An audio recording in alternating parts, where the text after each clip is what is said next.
College জীবন কারো কাছে এটি হয়তো একটি আবেগ, আবার কারো কাছে ভালোবাসা।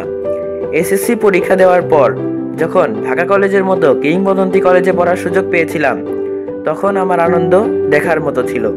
মনে হচ্ছিল, আরে এই তো জীবনের একটি টার্নিং পয়েন্ট পেয়ে গেছি।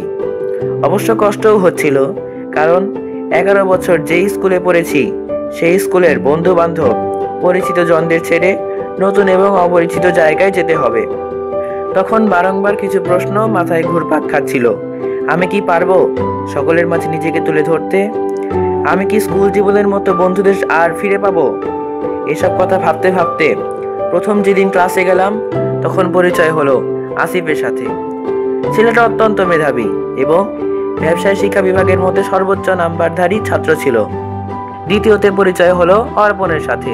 ও ছিল হিন্দু, আর হিন্দু হওয়াতে ওর সাথে কথা বলতে প্রথম প্রথম একটু ইতস্তত বোধ হতো। কারণ হলো এই যে আমার জীবনে আমার আর কোনো হিন্দু বন্ধুই ছিল না, আর তাই ভেবেছিলাম ওর সাথে আমার রসায়নও জমবে না। কিন্তু না, সব কিছুকে ভুল প্রমাণিত করে ও হয়ে উঠলো আমার প্রিয় বন্ধুগুলোর মধ্যেই একজন। এভাবেই ধীরে ধীরে সকলের সাথে পরিচয় হওয়া শুরু করে।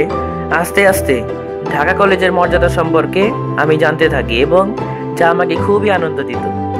কিন্তু আজকে হঠাৎ এই কথাগুলো বলার কারণ কি? কারণ হলো এই যে আজকে আমি আমার এই 2 বছরের সংক্ষিপ্ত যাত্রা শেষ করলাম। আজকে আমাদের শেষ ক্লাস অনুষ্ঠিত হয়ে গেছে। এই 2 বছরে আমার করা প্রত্যেকটি কাজ এবং আমার সাথে ঘটা প্রত্যেকটি ঘটনা আমার মনে থাকবে আজীবন।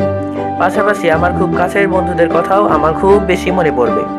এই যেমন সিফাতের সাথে সবসময় চলাফেরা, চায়ের আড্ডা, খাবারের বিল পরস্পরের উপর চাপিয়ে দেওয়া, বাস্তববাদী জ্ঞান নেওয়া, এগুলো এক একটা স্মৃতি হয়ে থাকবে।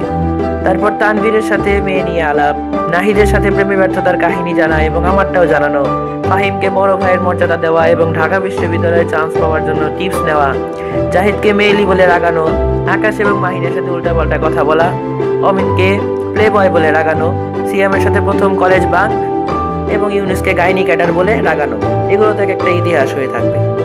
আর তাই নিঃসন্দেহে আমি বলতে পারি, যদিও জানি না এই কলেজে পড়ার জন্য আমি কতটা যোগ্য ছিলাম, কিন্তু এই কলেজে পড়ে আমি যা যা পেয়েছি তা আমার 11 বছরের স্কুল জীবনেও আমি পাইনি। আর সেই জন্যই thank you Dhaka college, thank you for giving me happiness.